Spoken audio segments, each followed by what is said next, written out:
This Saturday is UFC Vegas 98, Brandon Royval versus Tatsuro Taira, and this is going to be my full card predictions. And for an Apex card, this is a really solid fight night. I mean, the main event, Tatsuro Taira, if he wins, he's going to be number one contender.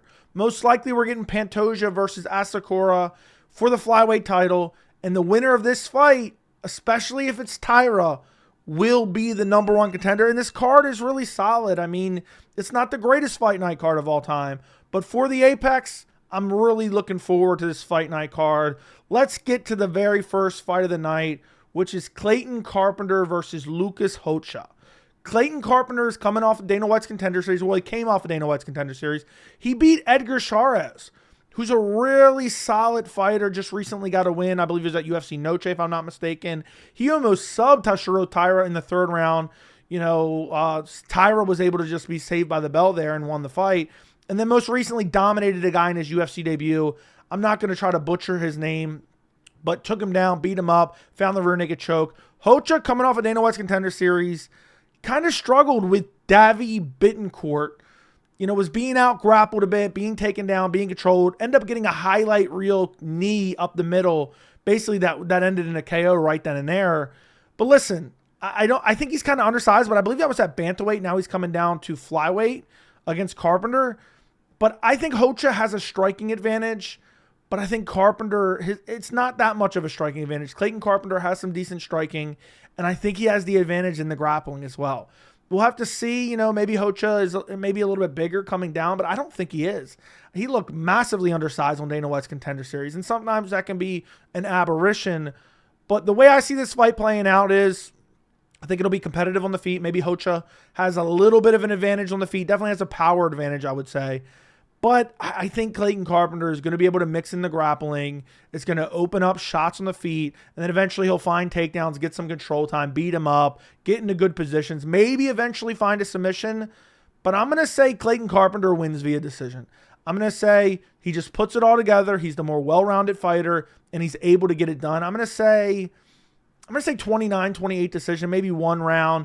Rocha he lands a couple good shots on the feet and maybe bloodies him up a little bit, and it's a close round. But I really think this fight's going to come down to the grappling, and I'm watching Rocha's last fight on Dana White's Contender Series. He's getting out grappled before he eventually finds the finish. Clayton Carpenter, I believe, is a better grappler than the guy he fought on Dana White's Contender Series, and I think Carpenter's striking is good enough to hang in there with him. So I'm going to go Clayton Carpenter via decision. Next fight on the card, we have Dan Argueta versus Cody Haddon. Cody Haddon coming off of Dana White's Contender Series as well. Looked really good there. Dropped his opponent, Billy Brand, early. Was beating him up. Was, looking for rear nakeds. Beating him up. Looking for rear nakeds. Eventually found the rear naked. Dan Argueta hasn't won a fight in his last 3 fights. Now, he lost against John Masamoto in his last fight.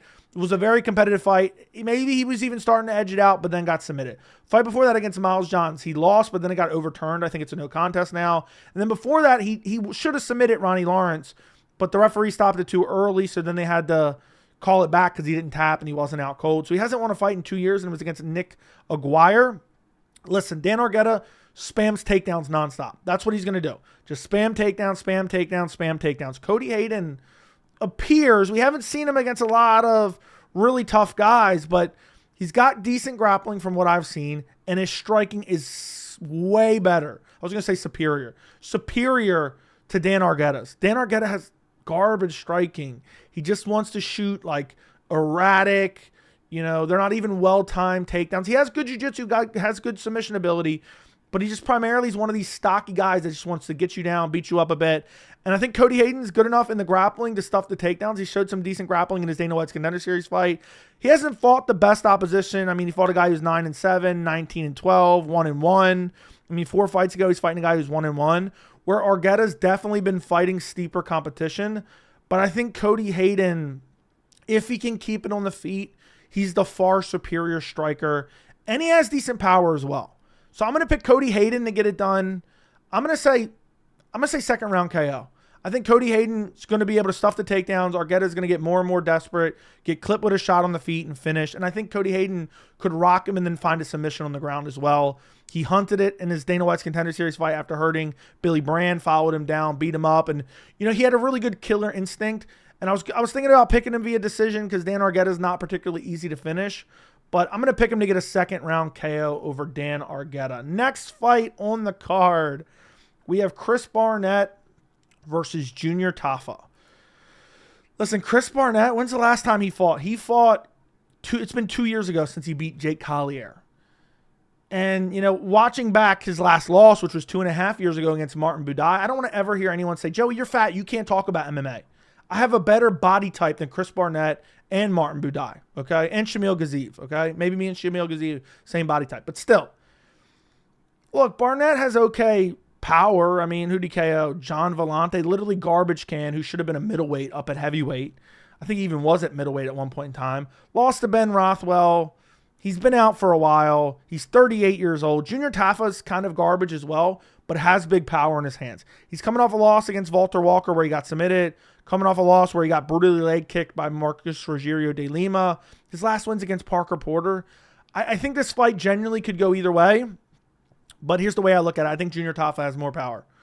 He's going to be looking for that bomb. He really should be down at light heavyweight, to be quite honest. Maybe Chris Barnett comes out and chops the legs because Junior Tafa doesn't know how to address a leg kick to save his life. We saw that in the De Lima fight, but he did take that on short notice. I have to go Junior Tafa. How can you not pick Junior Tafa here? Let's see what Tapology. It's 50-50 on Tapology right now. But 28 years old, good power. Barnett's not known for his grappling. The Tafa brothers have a massive hole in their game. Once they get taken down, they're like Kevin Holland, just closing guard from bottom. I'm exaggerating a bit. But no grappling, no leg kick defense. But where's Barnett good? Where's he good at? I don't know.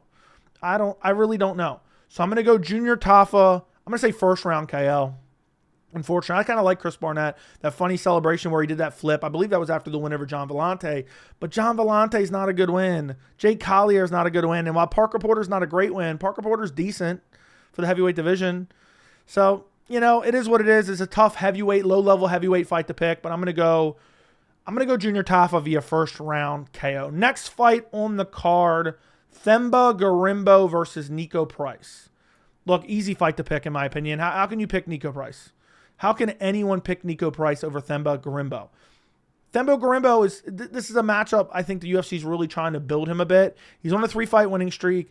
Got a win via unanimous decision in his last fight against Ramiz Brahimi. I forgot how to pronounce his last name. Before that, KO'd Pete Rodriguez. Before that, went over Takashi Sato. Last losses against AJ Fletcher, but I think he's improved since then. I don't think Themba Gorimbo is like this amazing elite level guy, but he has really good grappling, really good submission skills, and also good power in his hands. Niko Price is 35 years old, but he's more like a 50-year-old in MMA, age, really. He's been through so many wars, taken so much damage. He beat Alex Morono in his last fight, fair enough to him, but I think Alex Morono is kind of on the way out. Before that, got KO'd by Robbie Lawler. Before that, got KO'd by Philip Rowe. Before that, beat Alex Oliveira. Before that, lost to Michel Pereira, which he went to decision with. Niko Price is just kind of one of these gritty guys, and I think Themba Gorimbo, I think he'll be able to out-grapple him. I think he'll take him down. He'll beat him up. Niko Price's only shot is on the feet, and I don't think he's that good on the feet. I mean, the dude is just battle-worn. He's been out there forever. He's been fighting forever. He's been in the UFC forever. He's been finished a bunch of times. And I think this is one of those matchups where the UFC kind of has a guy they want to win, and they're trying to build him up in Themba Gorimbo. And I think that's exactly what's going to happen here. I'm going to pick Gorimbo. I'm going to say first round TKO. And I'm going to say maybe he rocks him on the feet, but if not, he'll follow him to the ground and finish him with ground and pound. I think you could see him getting him down. I know Niko Price is somewhat durable, but I mean, watching him get brutalized by Robbie Lawler, watching him get brutalized by Phil Rowe, I think his chin is slowly going away. And, he beat Alex Morono. I don't think Alex Morono is that good. I think he's regressing massively. So I think Themba Gorimbo at 33 years old is going to go out there and brutalize Niko Price. I'm picking Gorimbo. I'm going to say first round KO. Maybe that's crazy, but I think no matter how it happens, I think Gorimbo will be finishing him with punches on the ground, whether he rocks him on the feet and follows him to the ground or gets him down, gets into a dominant position and finishes him there. I'm going to pick Gorimbo first round KO. Next fight on the card. It's actually a good matchup here. Jonathan Pearce versus Pat Sabatini. Man, this is actually a tough fight to pick. I could see this fight going either way. I genuinely could. Jonathan Pearce is a pretty solid fighter. I mean, he's pretty good everywhere. He's not great. He's not the elite of the elite by any means. And is on a 2-fight losing streak. Lost to David Onama in his last fight. There's no real shame in that. That was a competitive fight. And then before that was beating Joe Anderson Brito and then got caught in a guillotine, was out grappling him. Pat Sabatini likes to grapple nonstop. That is what he wants to do. Take you down, beat you up, and submit you. His last fight was against Diego Lopez. He got starched out in the first round. Fight before that beat Lucas Almeida, but Lucas Almeida has no grappling. Fight before that got KO'd by Damon Jackson. How can you pick him against Jonathan Pearce? Jonathan Pearce, 2 decisions, or not even 2 decisions, but competitive fight with David Onama. Fight before that was winning against Joe Anderson Brito. Also, 32 years old, a little bit taller, 6 foot to 5'8", a little bit longer reach for Jonathan Pearce. I think Jonathan Pearce is gritty enough in the grappling where Pat Sabatini's not just going to have his way with him. Pause. I don't see that happening, and I think Jonathan Pearce has an advantage on the feet. So I'm going to pick Jonathan Pearce in this one. I think this is going to be a decent fight. I think it's going to be an interesting matchup. I think it could go either way. This is kind of one of those coin flip fights. But I'm pretty confident that Jonathan Pearce gets it done. Unless Pat Sabatini can go out there and really ragdoll you, take you down, beat you up, control you, I don't see him winning, and I don't see him going out there and submitting Jonathan Pearce. It's not like, I know Pearce got caught in that guillotine by Brito. I don't think that's going to happen against Pat Sabatini. Pat Sabatini, it's not like I went back and watched his whole entire career, but he's not a guy that's just latching up guillotines real quick. He's a guy that kind of gets you down, works a submission. And Jonathan Pearce, gritty, tough, durable, good striker. Not great, but good striker. And I think he's a far better striker than Pat Sabatini. Pat Sabatini, if he wants to win this fight, he's going to have to ragdoll him in the grappling. I'm going to say Jonathan Pearce gets it done via decision. Next fight on the card, we have CJ Vergara versus the silhouette of Ramazan Temirov. Now, it was hard to find footage of Ramazan Temirov. He was in Ryzen, but man, he's just KOing guys left and right. I forgot which fight it was I watched. Maybe it was his last fight. I can't remember which name it was here. There was a fight of his that I watched in Ryzen where he got hurt badly, then 2 seconds later hurt the other guy, and then eventually found a finish maybe like a minute and a half later. Ramazan Temirov is nasty on the feet. He's a little bit wild and crazy, but has unbelievable power. You look at his record right now. KO in his last fight. KO in the fight before that. KO in the fight before that. KO in the fight before that. 4-fight KO streak for Ramazan Temirov. CJ Vergara is coming off a loss against Asu Almabayev, where he got out-grappled. Before that, he wins against Vinicius Salvador. Not a great performance there. Beat Daniel Lacerda, who isn't even in the UFC anymore. He got rocked badly and ran for his life. Chelsea Chandler. CJ Vergara was Chelsea Chandler before Chelsea Chandler. Let me put it that way. Before that, lost to Tatsuro Taira. No shame in that. Listen, Vergara is not going to be great with the grappling in this fight. He's primarily a striker. I feel like Vergara primarily strikes. He has some grappling, but I think he's going to try to strike with Temirov. Temirov is better on the feet, and Vergara doesn't have the power to make Temirov respect him. He doesn't have the grappling to make him respect him. I think Temirov is going to come out and get a brutal KO. I'm going to pick, it's either going to be a first or second round KO for Temirov, and dude is jacked. The only thing I wonder is he coming into the UFC and having to cycle off something? Because dude is unbelievably jacked. But I'm going to pick him to get it done via KO. CJ Vergara getting rocked. I just imagine him running for his life from Daniel Lacerda. Even though he came back and won, I think Vergara, I've never been high on Vergara. Some people were hyping him up at one point. I've never been high on him. I think Ramazan Temirov goes out there, KOs him. I'm going to say second round KO for Ramazan Temirov.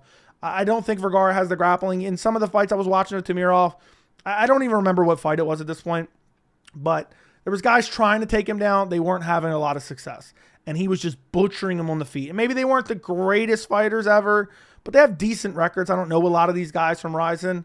But yeah, I'm going to go Temirov, early second round KO over CJ Vergara. Next fight on the card, we have Chidi Njokuani versus Jarrett Gooden. Look, this is a tough fight to pick. Jarrett Gordon coming off a win over Wellington Turman. That was a tough. He had a really tough that one out. Before that, lost to Carlston Harris. And before he's outside the UFC, he's fighting okay opposition. Impa Kasangane has a loss there. He's not even fighting the best guys even outside of that. I mean, they have okay records. Look, I think Jarrett Gooden is he's not super slick on the feet. He has some power. He has some okay grappling. But I think Chidi Njokuani, especially at welterweight, is going to be faster, has more power, used to fight at middleweight. I know he's coming off a split decision win over Reese McKee. Reese McKee has some okay striking. Before that, lost to Mikhail Oleszejczyk. Before that, lost to Albert Duraev in a very close fight. And before that, lost to Gregory Rodriguez. No shame in that. There's one thing. Chidi Njokuani's 35 years old. He has taken a decent amount of damage throughout his career, where Gooden's only 30 years old. But I think Gooden's really going to have to mix in the grappling if he wants to win this fight. Think he's going to have to take him down, beat him up. Now, Gooden is very durable. He showed that in the fight against Wellington Turman. He was hurt bad in that fight. Survived and then comes back and gets the win against Wellington Turman. But I think Chidi Njokuani's the better striker. I think he's going to be faster on the feet. The grappling isn't horrible from Chidi Njokuani. He's really good in the clinch, has good knees as well. And, overall, I just think he's the bigger, longer guy. I mean, he's 6'3", 3-inch height advantage, 3-inch reach advantage for Chidi Njokuani. I'm going to pick him to get it done. I'm going to pick Chidi Njokuani. I'm not super confident in this pick. I'm going to pick Chidi Njokuani. Does he finish Jarrett Gooden?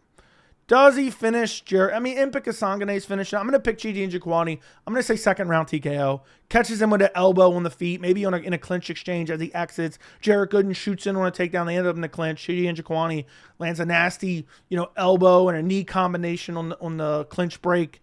Hurts him, finishes him with ground and pound. Yeah, that's what I'm going to go with. I'm going to go Chidi Njokuani to finish him in the second round via TKO. Moving up on the card, the very first fight on the main card, we have Abdul Razak Alhassan versus Josh Fremd.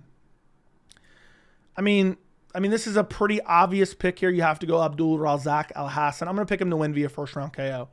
Josh Fremd, he's okay, man, but he's really... This is a guy that belongs on the UFC roster, but years ago he would have never even made it on the UFC roster.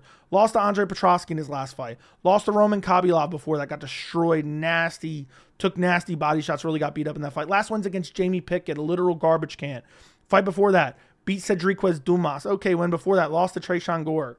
Abdul Razak Alhassan, he was coming off that fight where he was brutalizing Cody Bumdage, and Cody Bumdage was looking for another DQ. It ended up being a no contest. He lost to Joe Pyfer, but Joe Pyfer's really solid. And then before that, beat Claudio Ribeiro and KO'd him. Has nasty power. He is 39 years old, which is crazy. He doesn't actually look 39 years old. But I think Josh Fremd is really going to have to mix in the grappling to win this fight. And I think he's going to have to wear down Abdul Razak Alhassan. I don't think he's going to get a chance to.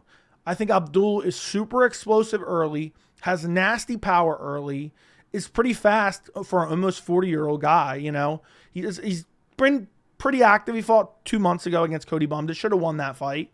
And he's been fighting decent opposition. Joe Pyfer, Claudio Ribeiro, Joaquin Buckley is a loss. It was a split decision. And I know that was a while ago, but that's aged quite well at this point. Where Josh Fremd is like beating the bottom of the barrel guys in the UFC and Jamie Pickett. And I think he's going to have to grapple. But I don't see him getting it done. I see Abdul Razak Alhassan catching him early, fresh, first 2-minute, brutal KO for Abdul Razak Alhassan. Nasty power. And a guy who has decent ability to stuff takedowns as well. So I don't see Josh Fremd winning this fight. I'm not super confident in his abilities. He's open to big shots on the feet. We've seen him getting caught in the past. And he's taken a decent amount of damage throughout his UFC career. So I'm going Abdul. I'm picking him first round KO. Next fight on the card, we have Daniel Rodriguez versus Alex Morono. Listen, I've been open about this. I think Alex Morono's on a massive regression. I think he looked horrible in his last fight against Niko Price. Who's losing to Niko Price? Before that, he beat Court McGee. Court McGee's literally a dead body. Went to unanimous decision with him. Before that, lost to Joaquin Buckley. No shame in that. Before, beat Tim Means. Before that, lost to Santiago Ponzinibbio. It was the last time I really thought he looked good. He's 34 years old. He's taking on Daniel Rodriguez, who's on a 3-fight losing skid.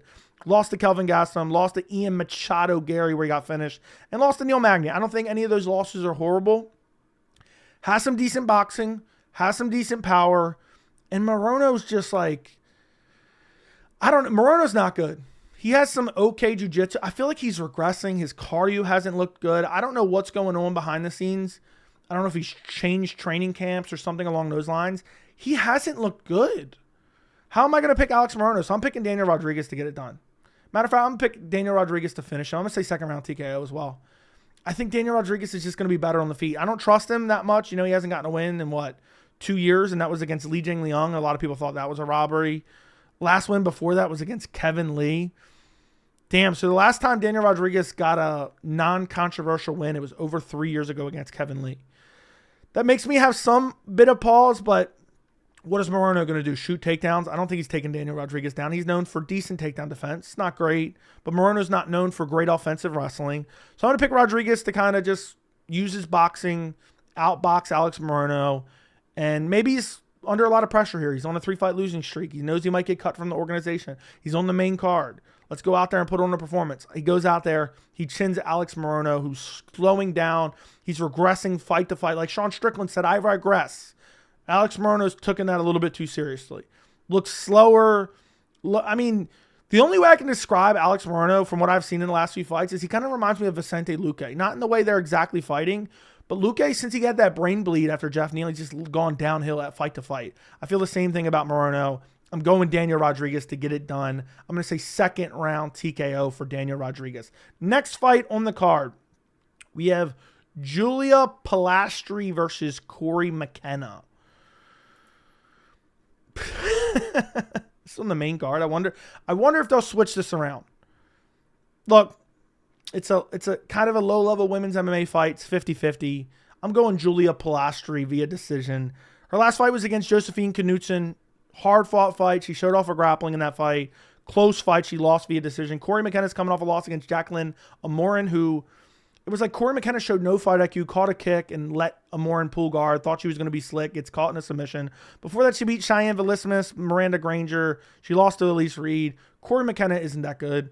I think Julia Polastri is actually decent. She has okay striking. It's not great, but her grappling is really solid. I mean, she can take you down. She can beat you up. And I think Cory McKenna relies on... I feel like this is kind of a... I don't know, just a fight of two like mediocre fighters, but I think Polastri's just a little bit better in the grappling. And I don't think McKenna's going to be able to take her down and control her. I think Polastri could take McKenna down. I think McKenna would welcome the grappling, get taken down and controlled. And I also think Polastri maybe a slight advantage on the feet.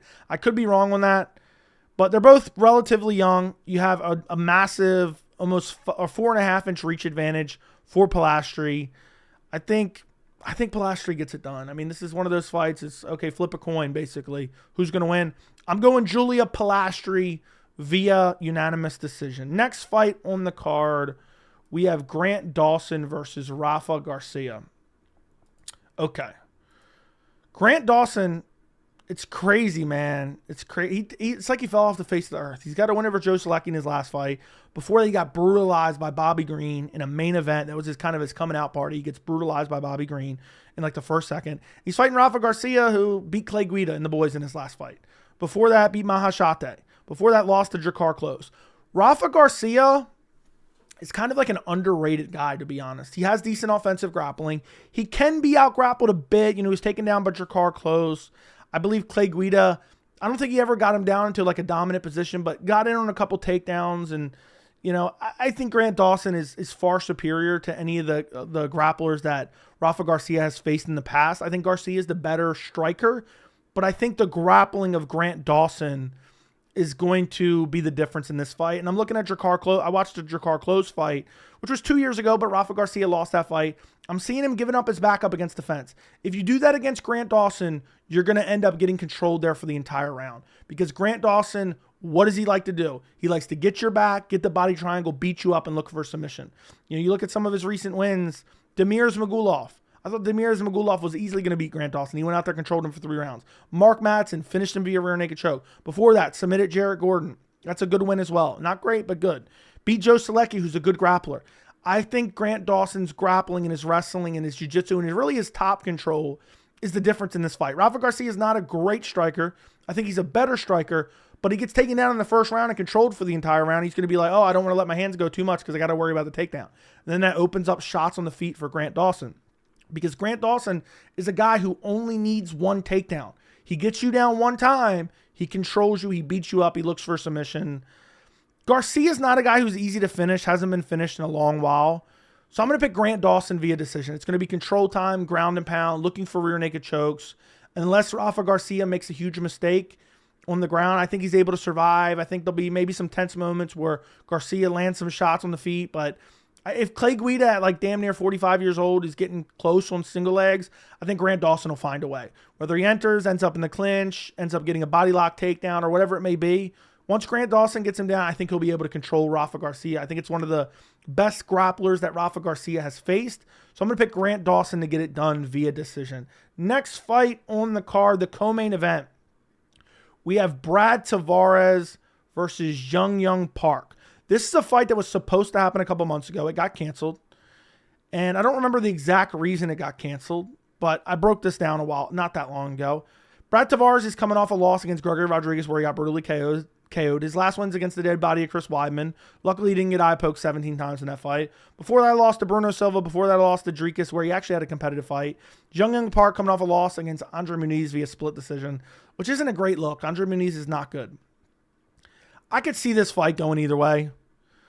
But Brad Tavares, 36 years old, lost 3 out of his last 4. Jung Park has decent top control, decent grappling. You know, Brad Tavares does have really good takedown defense, but I think Jung Park is decent enough on the feet. He'll mix in the takedowns. He'll get some takedown and control time. He'll get some takedowns and get some control time.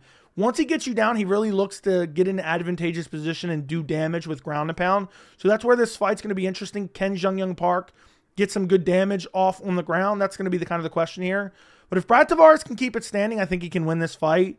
But I think Jung Park will be able to mix in the grappling. I think he'll be able to get off some damage on the ground.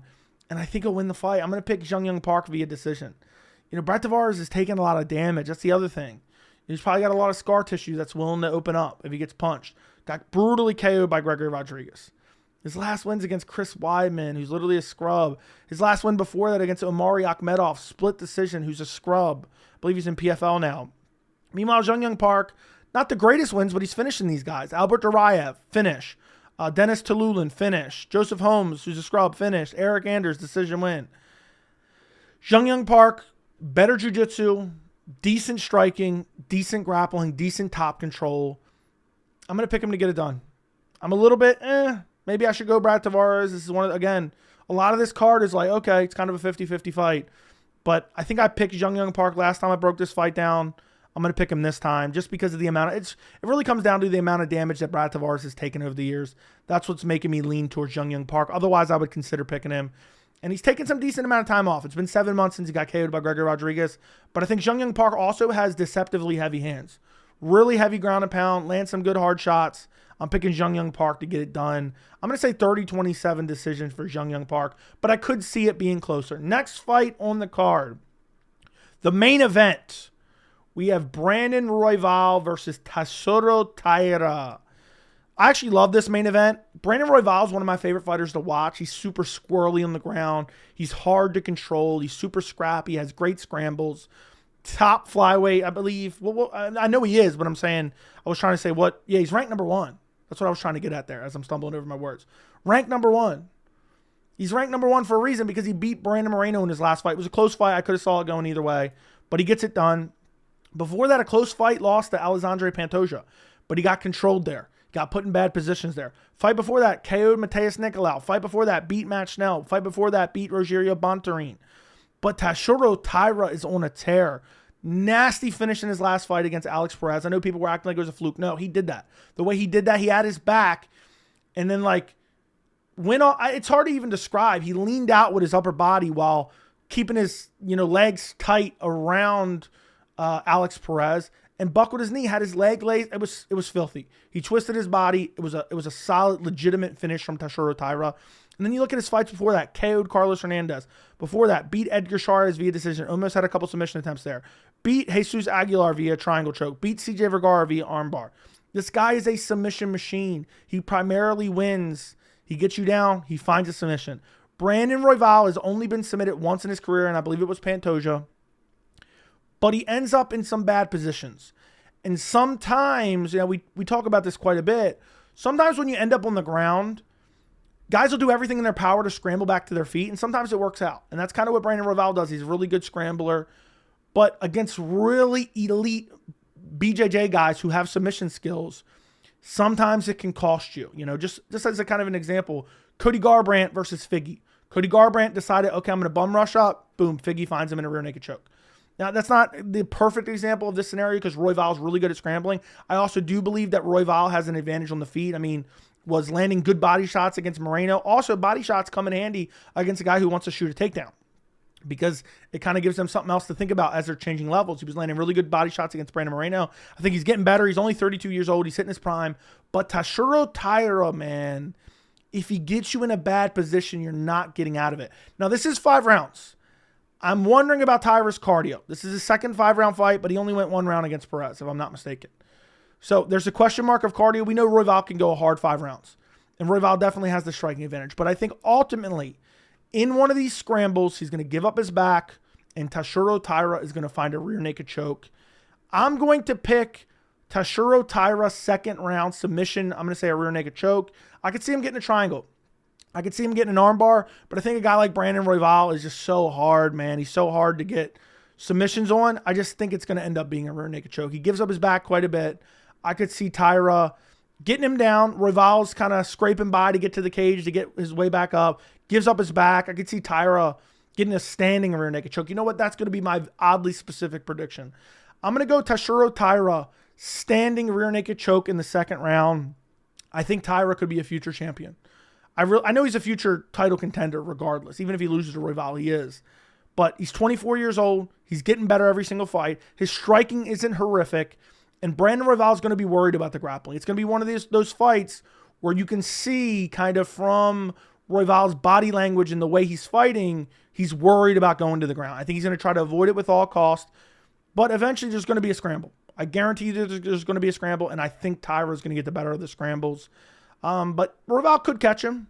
You know, it could happen. But I think Taira, this is his time to shine in a main event. Unfortunately, it's at the Apex. But this could be setting up a huge fight for Taira. A title fight against Pantoja or potentially Asakura, who's just came into the UFC, probably getting a title opportunity. But I'm going to go Tatsuro Taira, second round, rear naked choke, standing rear naked choke. And that's it. That's it. 16-0, undefeated, 24 years old, roughly same height, well, 2-inch height advantage for Brandon Royval, same reach basically. I'm going Tatsuro Taira. Let me know what you guys think of my predictions down in the comments. Who are you guys picking in the main event? I'm genuinely curious. Like the video, subscribe to the channel, and thank you so much for watching.